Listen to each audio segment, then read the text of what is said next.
the way that we get that community might be a little bit different for different people. So I think just the validation more than anything, like the validation that like your experiences are like valid, especially when you are gaslighting yourself and being gaslit by other people, that you are overreacting, you're making a really big deal of this. Just having those people to just like speak to, particularly if like, you know, you move to a new area or a new job and you don't have a lot of like friends, or you sort of like live alone, like just connection with people is so valuable.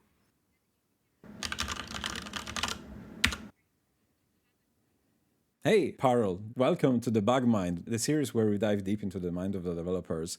I'm very, very excited to have you here. This is the last episode of season 1 of the Bug Mind, and it's been a journey for sure. Like everyone that has been listening through and compares like the last episodes to this one are probably gonna say these are two completely different things. But I wanted to close with a bang, and I'm so happy to have you here.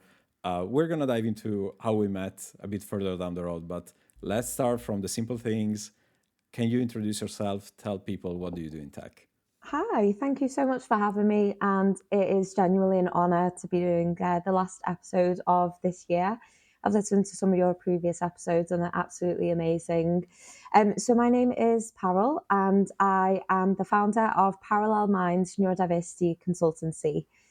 So I started that in April this year. My background is working in tech in non-technical roles, which we'll talk about a little bit more detail. But I specialise in partnering with tech companies to build more neuro-inclusive workplaces. So that's like supporting employees one-to-one, doing training for like line managers. So just over, I think maybe like nine months or so now. So it's been like quite a journey. I do work with people like outside of tech, but I feel like tech is like where I really feel at like home. It's where like all of like my people are. And like I did actually learn to do a little bit of coding back in the day, as like a recruiter as well. So I do like really see myself as like a technical person.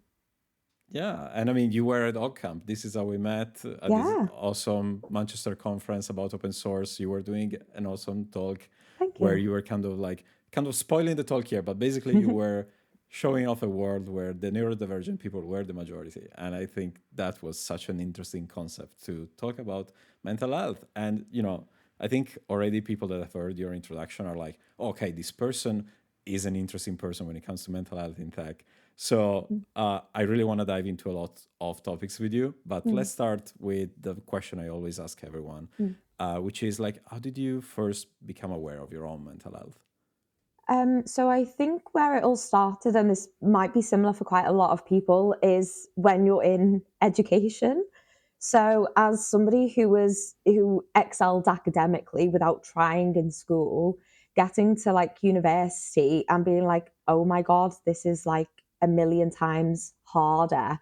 And I felt constantly like behind. I always had really bad like anxiety or like signs of like anxiety because I used to drink like a lot. So like 1 to 2 days after every drinking session, which wasn't just once a week sometimes it was 2 3 times a week, and just in that sort of like really anxious state. And that carried with me through to the workplace. And I remember it was January 2020 and I was just really struggling with work just in general. I was working as an agency recruiter at the time. And I found out from my mum, she was being a bit weird, and she was like, oh, can you like call me when you get out of the office? And I was like, oh, I'm leaving in like 30 40 minutes, like what's up, like can you tell me now? She was like, no, I'll wait until like you get out. And I found out that um like we had lost my cousin to he's fought his battle, you know, with depression, and there's sort of like a whole thing there, and that really hit me quite hard. And I just tried to it took me a while to process that. Actually, there was a bit of like delayed processing, which is quite common in autistic people, which obviously we'll talk about a little bit more later. And I was like, I'm really struggling. So I reached out to my GP because that was, it wasn't just that thing, it was just accumulation of things that was just sort of like my breaking point. And so I put a request into my GP, and I was sat in the GP's office, and I was saying, all of the things which I've basically said now, and that, like, you know, I really need some help. And they were like, okay, well, we think you're depressed. So we'll give you these antidepressants and we'll put you on a wait list for CBT, which is cognitive behavioral therapy. And there might be a little bit of like a wait. And then I suppose that was when I just became quite like aware of it. I feel like I just sort of like, inverted commas, managed my whole life. And it was my mental health or poor mental health was always there. But the perspective came when it got to a really like unmanageable point, and I just completely shut down. Yeah, it really feels like a tragically common story. Like even with burnout in open source, Mm. like you always end up taking care of yourself only after the big, Mm. breaking point moment. Yeah, yeah, absolutely. So obviously like COVID did happen. So then I had the CBT over, it wasn't even virtual, it was over the phone. Oh And wow. it was really generic. And I actually remember I would be there, and and it would be like the scheduled time, and I would just have the phone on like loudspeaker and just be doing like other stuff on the phone because I was so like disengaged with it, and I was just like, which probably didn't help myself, but it just goes to show that like that was never going to work for me. Like I was just like, the way that it was done, it was just very, very, very generic. Like that could have been delivered to anybody in the world and they wouldn't be like, oh, this isn't relevant to me. Do you know what I mean? And Mhm. I suppose there was a reason why that didn't kind of like work for me. Which I suppose one of the things we talked about is like the general like therapy experience. So I suppose like I don't know how much people know about the different types of therapy. It's something which I've only really come to understand in like the past year or so. So people know about the traditional talking therapies or like counseling. So that's where like in my case, I had it every 2 weeks because that's what I could pay for out of like my own pocket. And I would talk about, you know, the things which were going on since the last time I had a session and what was distressing me. It was basically just like an hour for me to like vent about stuff and hint to me to maybe give me some like perspective on things and like why I'm feeling like certain ways. So like helpful to like some level. But I feel like it really didn't, and it helped in like the short term, but like in the long term, there wasn't really like a lot there. I mean, like, I don't know, do you know about all the different kinds of like therapies? Like there's so many, like which I'm curious, just generally, like which the ones that you've heard of. Yeah, so for me, it was, I think I'm kind of the exception in this Mm, because what happened with me is that actually in university, similar mm, to you, mm, I had a friend that went through a very big grief in their mm, life and mm, they had a therapist. mm, And in Italy, having a therapist, even like 20, not even 20 years ago, it was more like 10 years ago, it was still like kind of like therapy is only for crazy people. So when mm, my friend had to go to a therapist to deal with the grief, I got naturally curious and they mm, explained to me a lot. mm, And so through them, they were mm, like, okay, here's this basically this article that explains all the different schools of psychology. mm. So I kind of cheated into like knowing that there was more than one. Yeah. But yeah, I think mostly if you look outside right now, yeah, CBT is one of the most common ones, Hmm. or at least in the tech space is one of those Yeah. buzzwords that a lot of people mention. Yeah. But yeah, I'm aware of a few. I know that there's like Mm, the counseling type. mm, My therapist specifically, I think it's called like, it's a weird word, but it's like an integral system mm, psychologist, which basically means that he borrows a few things from different schools to mm. apply them. But yeah, Yeah. I think in general people are just like, there's therapy, Yeah. and Therapy is it's not quite therapy. of that. Yeah. Yeah, absolutely. So, with kind of like having that sort of like CBT, and I was on these like antidepressants, and then that took obviously, and then you know we went through a global pandemic. I think we really Yeah. like, and I think I was like really fortunate in the sense that I moved back home for the first lockdown. I have a really good relationship with my family, I have a nice space to work. We have a garden. We have the beach within walking distance. Like, that's such a privilege.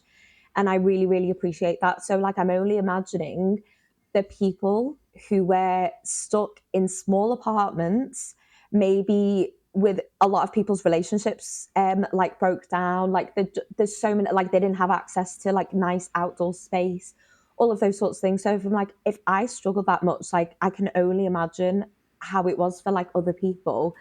And then I think we really didn't address that after like the pandemic was over. So like anyway, in like early 2021, I was like, something else is going on here, because like these antidepressants, like they're not working, because sometimes I would just forget to take them. And then I would just be like, I wouldn't even know whether I've taken them or like if I haven't really taken them. And then I really, really don't suggest doing this without like medical advice, but I just decided to stop taking them like cold turkey. Didn't have any withdrawal symptoms, like absolutely. It did nothing. It was doing nothing when I was taking them. It did nothing when I stopped taking them. And then shortly after, I basically had a bit of like an epiphany. I'm not going to go a lot of detail into like my ADHD and autism diagnosis like journey, because I have documented that quite a lot, which you can share the articles in the description, because of course this is about like the mental health. But then that actually started to make so much sense to me, why nothing was working, why the antidepressants didn't work. And I was like, obviously I could have tried like different antidepressants, because obviously they're all sort of different types, like increasing my dose. But it made a lot of sense, is that I wasn't I wasn't depressed or anxious, but I was having those like symptoms and experiences as a result of being undiagnosed neurodivergent, thinking that my brain worked like neurotypical people's, and expecting the same sort of like strategies and coping mechanisms and therapy, like CBT, for example, to work. So that epiphany was a complete it was a complete 180 to what I had actually perceived. I'm not saying that like I haven't ever been depressed or like I've never been anxious, but now I know that that is actually a secondary effect as a direct result of my neurodivergence, navigating a world which isn't built for me. And there's so much of an overlap there as well. I think like, you know, you can look at neurodivergence and mental health as like different things. Um, but I feel like they're entwined within each other. Do you know what I mean? Yeah, and I wanted to maybe, take the things that you just mentioned and maybe like break it down a bit more for people that are less aware of Yeah. how mental health works. Yeah. But like what you just described is basically how not all type of therapy, like we were saying earlier, there's no one type of therapy. Yeah. It's literally not one size fits all, and like different therapy style Yeah. and medications work differently with different people depending on your diagnosis and your your neurodivergence. And I think that to me, when we were brainstorming this episode, that to me was kind of like Yeah. a realization I didn't have. And I think it's sorry, that's why I wanted to kind of like Yeah. hammer down a second on that, because like it's not one size fits all, and I just wanted to highlight that. Yeah, I think it's really important. So, like, since I have been on this journey, and it's about everything together, you know, it's not just about my neurodivergence journey. In so I suppose expanding on like the therapy bit, because I feel like this isn't talked about like nearly as much as it should be in especially in the tech space, because so many people are neurodivergent. Like, I feel like people really need to hear this. And of course, I'm not saying what works for me is going to like work for you, but there's a reason why certain things don't work, and then equipping you to with that knowledge to like find something which might actually work for you. So I talked about the CBT. I did have CBT again actually after being diagnosed, but that was only because in my last company we had Vitality, private medical insurance. I really like Vitality, and I have it for myself through my business now. And I asked them when I was getting the quote for my business, and I was like, do you offer any other types of therapy? The only things they offer are talking therapy and CBT. And I said, well, okay, well, those don't always work for neurodivergent people. So this actually isn't like that, like inclusive. the second time I did the CBT was actually a bit better from the first time. I think just because I was really transparent with her, and I said that like you need to take into account that like, you know, these are my ADHD traits and stuff. So like she did adapt it a little bit. So I had the awareness and she had the awareness.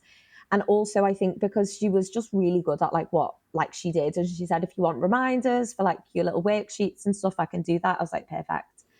But even then, and I didn't really know this for a long time. In November last year, I started showing some like quite concerning like symptoms. I was on very very high alert. I had I had periods of like complete sort of like memory like blackout, like not due to Oh, being wow. like drunk or anything, and it'd just be like I've just walked home from town, but I don't remember doing it. And there was also Mm. like some things which I'd like done in like my sleep, and I'd had some like really very vivid dreams which I never remember my dreams. Like um one of the things was like I'd woken up with like a bruise on the back of my wrist which couldn't be explained other than I've thrown my arm backwards in my sleep and it's hit the headboard. And then another Mm. night I woke up at like 2 a.m. and like my bottle, if people are listening and can't see this, it's like a Stanley cup. So it has a straw and it doesn't close. So I sleep with that on the floor next to my bed and I woke up cradling it, and I only woke up because the water was seeping out. So really, really strange and uncharacteristic behavior for me. And again, I was like, something's wrong. So long story short, went to my GP and we actually worked out that I have some form of CPTSD, which is complex PTSD. So when you think Oh, about PTSD, you think about like some really big, horrible thing happening to somebody. Um, and that's called like a big T, a big trauma. Whereas CPTSD happens when people have lots of little T's, lots of little traumas throughout their life. And I believe a lot of those things actually were things I experienced due to undiagnosed like neurodivergence, like my challenges like academically, my challenges with like rebelling against like my parents' impulsive behavior, putting myself in dangerous situations, falling out with friends, like so many things. So all of that has culminated in the CPTSD, which has been buried so deep that things like talking therapy and CBT were never going to scratch the surface. And that also told mm. me like I need something else here. And I had seen, admittedly, on like social media, TikTok, and people talk about EMDR, which I think is eye movement rapid Movement. eye movement Yeah. desensitization. Realize it. Oh my gosh, I can't remember actually, and I don't want to say it because obviously it'll sort of like come up. But EMDR basically, and I can put a link if people want to learn a little bit more about it. And I was We'll like, have a link. Yeah. yeah. And I was like, oh, that's like really interesting.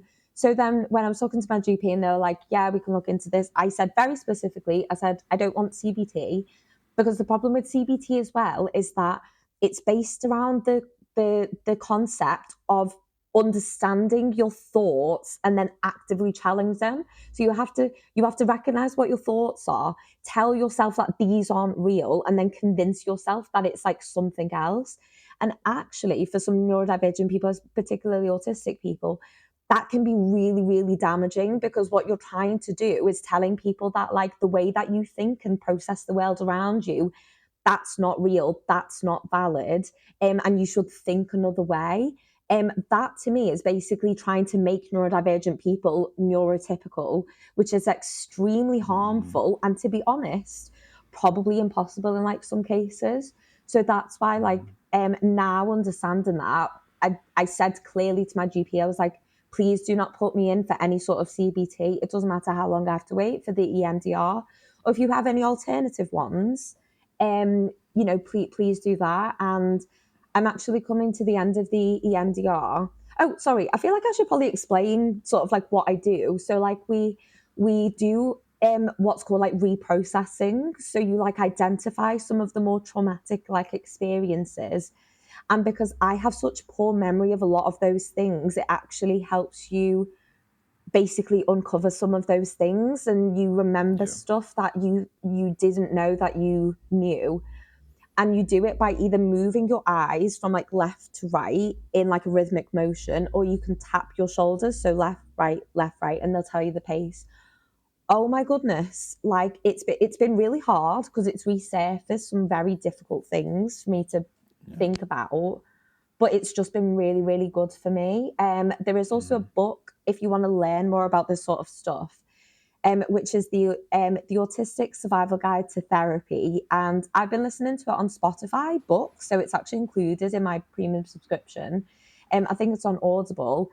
And fun fact, the woman who wrote it, Steph, is actually the one who diagnosed me as autistic. She's the one that did my assessment. So I feel like that's a bit of my claim to fame. But like her book is amazing if you want to dive into a little bit more of this stuff, because she just talks about like, she's not like, oh, this is good, this is bad. She's like, helps you recognize why certain things might not work and the reason why. And it helps you find the right thing, but also for you to not feel like a failure because like the therapy isn't working. I think it's, first off, thank you for sharing your journey. It's, again, talking about PTSD, talking about traumatic episodes is never fun. It's never easy, Yeah. especially when, you need to deal with them, through therapy. So thank you for sharing that. And I think already in all the things you mentioned, there's so much that people can learn and unpack. And I appreciate you mentioning the book because, I know for a fact that there's at least one listener to this episode that is an autistic person, which is Alex, which was the guest from previous episode. So if you want to learn more about his experience with autism, also go listen to that one. But there's so much I want to unpack on what you talked about. Let me just pick up one of those pieces, which is, you mentioned basically have all these little T's, these small traumatic episodes throughout, your education and your work. And I wanted to talk a bit maybe about that also, because I feel that probably for a lot of people that maybe are listening in, us talking about it could be kind of like a signal for them. Hey, I'm living through the same, right? So when you mentioned, challenges at work as a neurodivergent person, like what is the experience like? It's very difficult. So there are challenges in like every aspect of life, and also work is not easy for anybody. Like, and that's just a symptom of the sort of like society that like we live in, and the idea is to like work people as much as possible and maximize stakeholder profits and all of those sorts of things. And we've really dehumanized it sort of like quite a lot. So I'm not like invalidating like anybody else's like experience, but then the challenges for neurodivergent people are like significantly higher. So like the way that I like to like describe what it's like to be autistic and ADHD in the workplace is having a different kind of nervous system, which is incredibly sensitive. So when things are like insanely like busy, chaotic, things are being miscommunicated, you are given 10 new things every day and everything is like urgent, like that's hard for anybody. But my nervous system goes into overdrive like very, very easily. And it's like being in fight or flight mode like 24/7. I just constantly feel like on edge. I don't trust myself that like I'm doing things properly or I'm remembering everything or that I've checked for like all of the details, like being called out. Like I'll check a document and I'll check it 10 times over and everything, but then there'll still be information missing and it gets called out, and that really takes a hit on sort of like your like self-esteem. So there are a lot of things there, and obviously I know that like Alex talks about sort of like masking and stuff like that. Like I'm quite lucky that I've been really open with my neurodivergence, and that's also a privilege. For people who aren't able to be open, having to mask and like overcompensate as like a result of that is like really, really difficult. I suppose one of the specific things which I could mention is the challenge with like transitions. So that is in the diagnostic criteria for autism. But we sometimes we interpret it literally, which is also an autistic thing. So a transition isn't just like in the workplace. It's not just like you going on to a new project or you getting promoted and taking more responsibilities. It's also small transitions day to day. So, for example, like transitioning from your morning routine at home to working. If you're a commuter, it's a transition from your home to the commute to the office. It's coming off a meeting and then transitioning into like work mode. It's when you're focused on something and you get a message and then you get distracted, but then you have to transition back. Like there so many transitions on a day-to-day basis that it's so exhausting. Like I found myself getting to the end of the day. So I work like 8 to 4 p.m. and I wouldn't even want to like talk to my boyfriend. I wouldn't want to go out anywhere. I wouldn't want to go to the gym. By the weekend, I was just recovering like from the week. And like, that's not normal. Like I had a job and I was really good at it and I was really efficient and I really enjoyed it. And I worked from home and it was quite flexible. I was like, I shouldn't be that tired. But like, this is the reason why, like, there wasn't really much anybody could do. Like that's just how it is, right? But I think that's just the reality of like how neurodivergent people, particularly autistic folks, are impacted with their mental health. Yeah. And I think another way of describing this transition is also like I've heard it being called like context switching. Yeah. And yeah, I can very much relate to that. Yeah. Of course, like it gets very challenging, as you mentioned, also when you're someone like an autistic person, like like Alex, and then there's also this element of masking of like I need to behave not the way I think I should, not the way I'm behaving, but the way I think people expect me to behave, which adds extra weight to that. Yeah, there's a word for that actually. It's called self-monitoring. It's also so self-monitoring is also a trauma like response.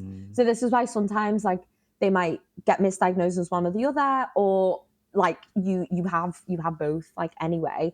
So self-monitoring is like, for example, am I reciprocating enough? So when someone like you talk about something and then you say, oh, like what about you? Like have you been on holiday or whatever? Like that doesn't come naturally to me. And it's not because I'm selfish, it's Right.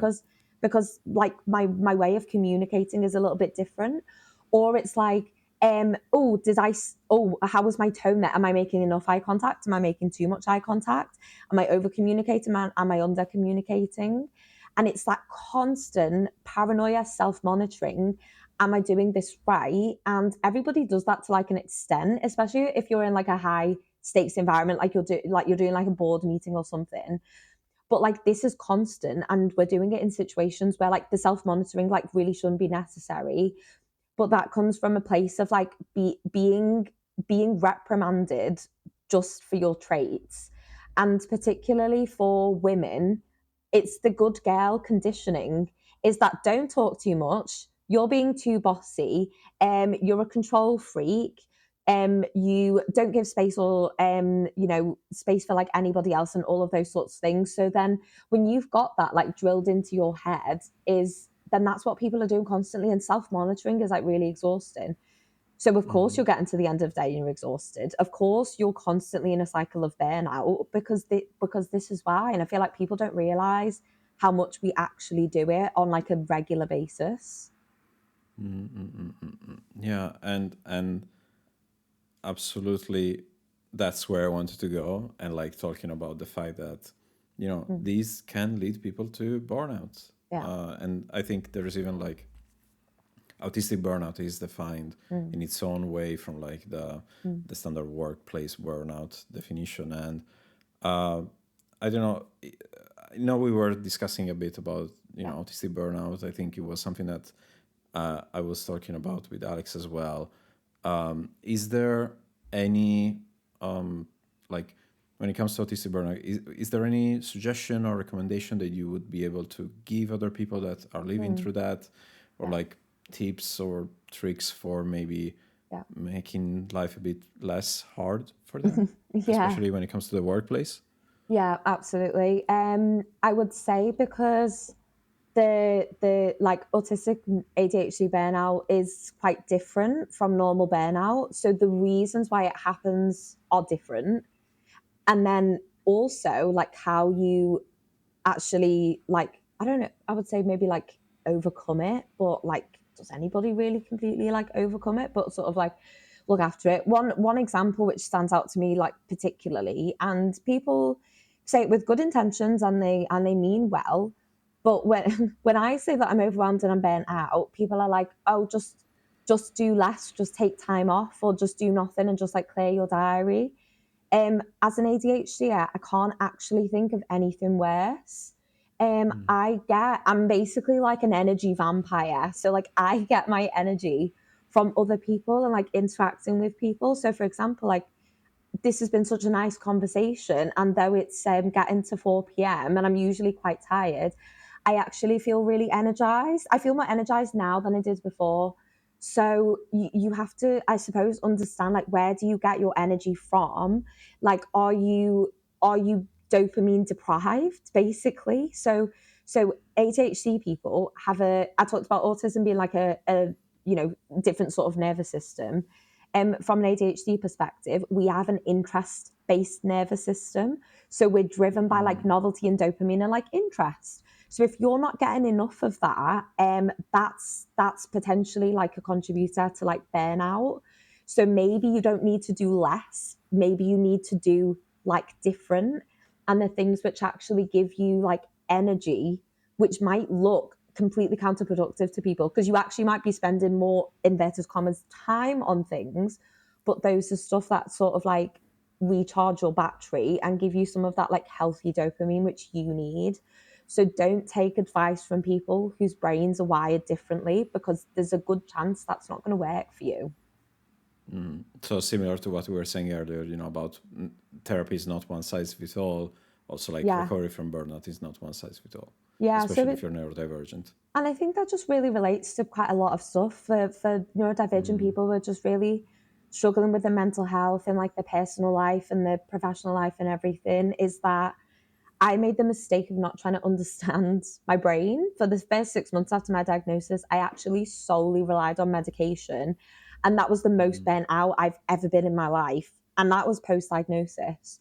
So when you're approaching things like looking after your own well-being, like your mental health and everything, is understand why your brain works the way that like it works, and like why that's leading to the things which are like happening, like the exhaustion, the fatigue, the burnout, more irritable, poor eating habits, all of those sorts of things. And then when you understand why it's actually happening, and it might be different to what you thought it was, then you can look at like what the recovery actually looks like. There's a lot of resources which are specifically around these sort of like topics. So if you're just Googling how to overcome burnout, that's maybe not going to help. So maybe putting things about like how to overcome like ADHD burnout and like autistic burnout, and then like take it from there. I think that this is all great advice. And by the way, we're gonna link a bunch of links in the description. Parul, you have a great neurodivergent library of links on Notion, so we're Yes. gonna put that link as well. Perfect. There's one thing that I also wanted to touch on, because you talked about your journey, you talked about the misdiagnosis at the start, and like I like this call to action in a way that you just given right now of people, just not relying on what you're being told, but like really learn how you work, how your brain works, especially if you're neurodivergent. So probably your experience is more unique than even among other neurodivergent people. It's Yeah. probably unique to yourself. And all of those things said, there's one aspect that you kind of mentioned at the start, and it kind of came up a bit here and there, but we didn't touch on until now, and I really want to put a spotlight a bit on it, which is, you mentioned you're an energy vampire. You Yeah. like being around people, and you also mentioned this aspect of, even indirectly, you mentioned the neurodivergent community on TikTok and how that Yeah. helps you figure out things for yourself. Yeah. Like, if you were to explain to someone how, especially if they feel like they don't like interacting with people like me, why being part of a community is good for your mental health. Like, yeah, a bit of that. Well, it's just been like I feel like it's just like it's a human need, really, isn't it? It's like we're wired to be part of like a community, and you could obviously read about this in other evolution and all of the sort of like history books.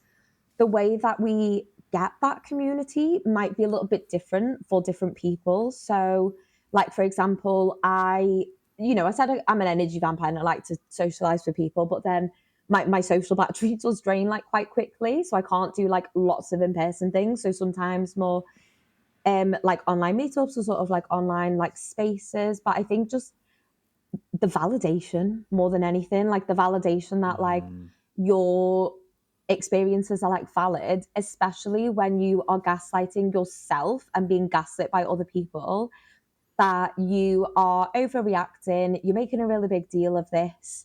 And if that's what you're being fed, then of course you're gonna like believe it. Obviously, I'm not saying that you should just always blindly like validate like everybody, because that's also quite unhealthy and quite unhelpful.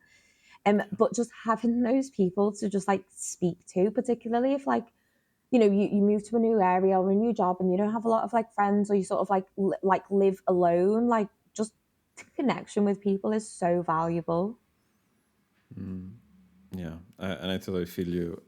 There's actually an episode that I did a couple of months back, specifically about connecting with other people in tech. But there's also one unique aspect to your relationship with coming up or like creating your community, finding your community, which I Yeah. wanted to go Yeah. into now, which is the aspect of the unions and the tech unions. So Yeah. for example, I'm pretty sure most of the software engineers I know and are listening to this are not in a union. So if you had to explain to them like even just the very basics or like that, or like even a bit of your experience with that, Yeah. that would be great. Yeah, no, of course. Well, it was my union had actually sponsored OgCamp, which is why I did the talk, which you mentioned in like the beginning. So it was All it was comes kind of back to yeah. So it was sort of like through that. So like I love your like golden thread, but I mean, unions have been around for like a really really long time, and exist to protect the rights of workers. So when there are like train strikes and things like that, obviously like unionization is like a big thing in like America. But people don't really know as much about it like here. Also, the majority of tech people I've met are like, there's a tech union, and I'm like, yeah, you should join. Called UTAW, that's UTAW, which we'll put in like the description. But like, I suppose I'm still relatively new to this, right? So like, my mum and dad are doctors, so they're in the whatever the union is for like doctors, but like, I didn't know about this sort of thing. But it's kind of like two angles, is that there's the more like collective like action, which is like organizing and like unionizing, which basically means that like the union can support with if people are making like redundancy, making sure that the employers are doing it like right, like they have to kind of like consult with them. But then there's the other aspect of you're having like individual like issues, like discrimination, like harassment, performance issues, all of those sorts of things, which is obviously really really helpful to have, because otherwise it's like, is it legal action? Lawyers are really expensive, they charge you by the minute. But like a union membership can be, let's say, roughly £8 or something.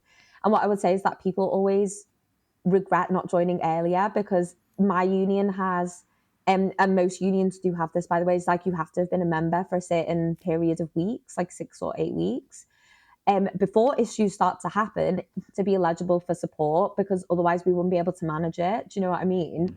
The amount of people that have said, I really wish I would have joined sooner. So like, don't wait for things to get like really, really bad. And sometimes it can just be informal, like advice, like, what are my rights in this situation? The laws are very like grey area. And what people should know, if you are in the UK, can't speak for other countries' laws, um, neurodivergence and also mental health conditions, you are likely to be protected under the Equality Act, by the way. So again, like people in the union, people like me, like we can help you like understand that. And to say it in another way, if you feel that your mental health is being impacted at work, you are a neurodivergent person, a union could literally be, a good bouncing board to understand what's going on, if it's you, if it's your work. Yeah. And if there are actually extremes for like, no, they're actually treating Yeah. you like shit. The validation that you were Yeah. mentioning earlier can come Yeah, from there even as things well. like for example, in some companies they have like a process which if you have a certain number of sick days or like instances, it triggers an absence review meeting. So for somebody who has like poor like mental health or is neurodivergent and has like poor mental health, like you're more likely to have like more sick days. Like there are like figures around this and I can't remember what they are. So then if you're having to go through those and having to like explain that like this is sort of like what's going on, and then they're like, okay, well if it happens again, you're going to have a final warning, and then there'll be like a disciplinary and all those sorts of things. Do you know what I mean? So like one of the really common things which like the reps do, and obviously this isn't guaranteed by the way because it depends on like the capacity and stuff, but you might be able to have somebody with you on that absence review meeting for like formal meetings, stuff like that, disciplinaries, grievances, etc. You have a legal right for a rep to be there with you as like a companion. So when you're dealing with those difficult situations, which are very anxiety inducing in themselves, which is really, really Yeah. ironic, I think like the value is there. And I feel like because again, I'm just like quite new to the whole concept of unions, but there's just such a real sense of like camaraderie. It's like we've got it, like we've got your back, like the reps support each other as like reps, do you know what I mean? So that like we can then support like the members, and we're trying to do like the best that like we can. So like my new union has a Discord server. They have like informal like meetups and stuff. We have like miscellaneous like channels which are maybe not sort of like related to like work, and sometimes people will ask something and it'll actually be another member, not like a rep, who like responds and like, oh, there's this really cool like resource, do you know what I mean? So I think like I do believe that we're like stronger together. I didn't expect such a sense of community from being like part of like a union. I think in my head I perceived it to be a little bit more not like transactional, but it was like I need support at work and you can help me with it. And then I became a rep and I was like, oh, I'm going to help like other people. But it's like it's just such a nice space with people who have like the same mission of wanting to protect and support other people. Like how nice is that? I fully agree with that. And that was super small tangent, but basically in Italy, like you're, I think, pretty much forced when you start working to join a union. Kind of like Ah. you're dragged into a union, even if you don't want it. Yeah.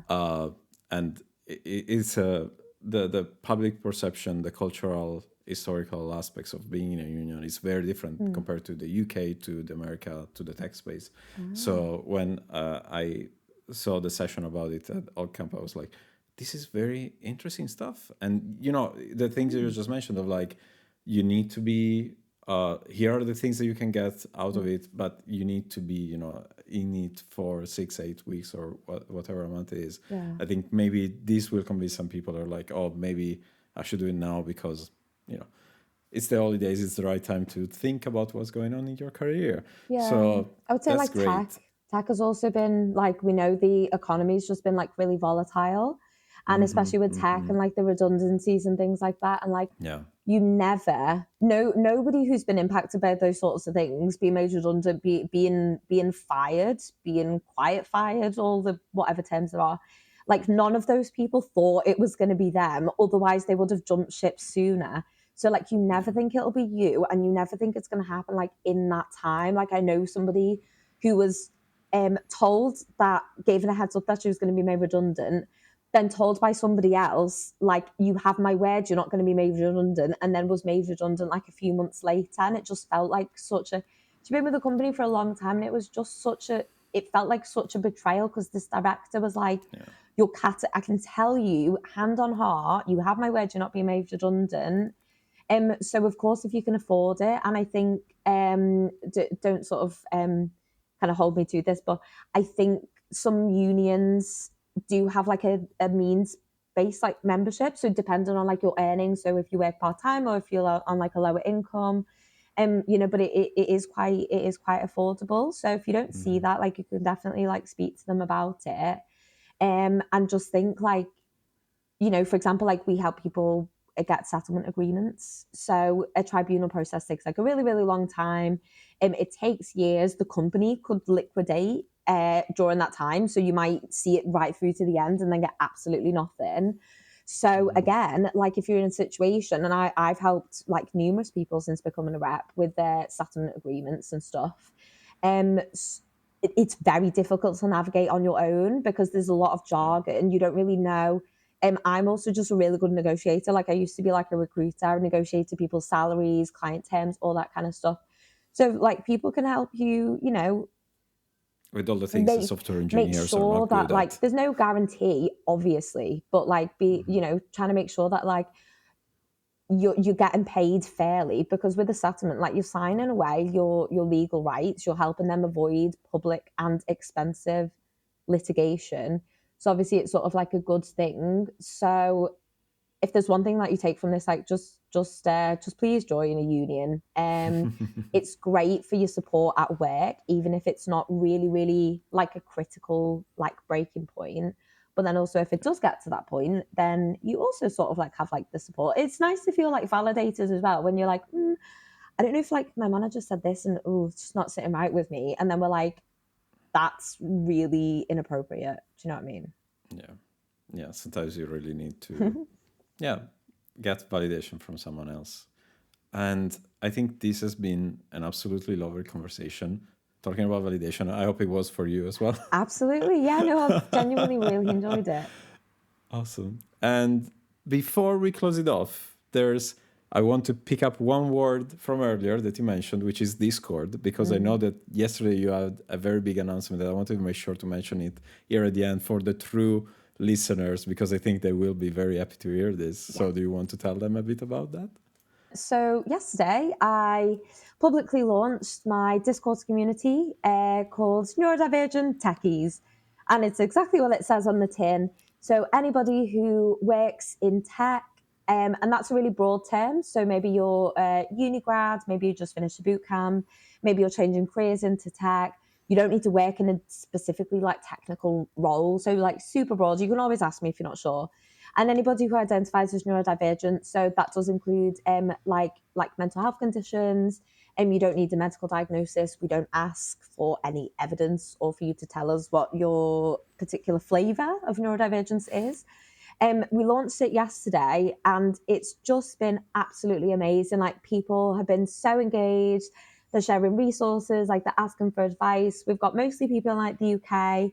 We've had some people join from like the US. We have one member from like New Zealand, which is just so That's nice awesome to see. And it's just that like I just wanted to make like a safe space for like neurodivergent people to sort of like connect and share experiences and like get advice and just really like feel like part of something. So obviously we're like, less than 2 days since sort of like launching it. So I'm hoping that, the success like continues. It's not about the numbers for me, like how many people join it. It's about how many people really get like value from it. So people are saying that like I felt quite lost at work. I don't know where I want to go with like my career. I got diagnosed recently. I'm in my 50s. I'm really hoping that this space can, create a space for me to understand a little bit more. So I'll share the link to request to join in the description of this podcast. It's just a really short form, and basically as long as you're eligible to join, you'll get like the link right away. So yeah, I would love for anybody listening to come and sort of like join in with what's happening in that space. Yeah, and I can confirm it's a very lovely community. Of course, I'm in there because of course, but it's been lovely, and I really appreciate the effort. So thank you so much, Paul, for setting that one up. And now we're finally at the end. I really wanted to make this episode worth for people to listen to. I think you've been an absolutely awesome guest. I'm so happy that I was able to have you here. And we're at the very end, and usually the way I close this off is with a very simple question, like of all the things we discussed today, if you wanted people to take one learning, like really take that one home and take it with them to improve their life, which one thing from all the things we talked about you would want them to take with them? I think my one thing is that don't underestimate the power of community. Um, if you maybe don't have a lot of people in like your personal life or like work who really understand you, and that can be for any reason. It's not just the neurodivergence. Maybe they don't experience the mental health challenges which like you sort of like experience. Like there are people out there, and I know what it feels like to just feel like you're the only person who has like experienced that thing. But like there's people out there, and you might find those people in less conventional ways. So obviously the community, my Discord community being like one example, but there are a lot of like other places where you can just find that like sense of belonging, which I feel like we really crave as like humans. So if you're feeling lost, if you're feeling burnt out, and you just need a bit of like realignment and all of those sorts of things, and everything which you've tried isn't working, journaling, online courses, and all those sorts of things, maybe it's community that you really need. Perfect. This is a great way to end this, a great way to end this season of the Bug Mind. Please find your community. And yeah, I really, really appreciate you, Parul. Thank you so very much. And I wish you well. I wish everyone's listening a great end of the year and a happy, winter holidays. And I'll see you, question mark, when, for season 2. Thank you so much again for being here.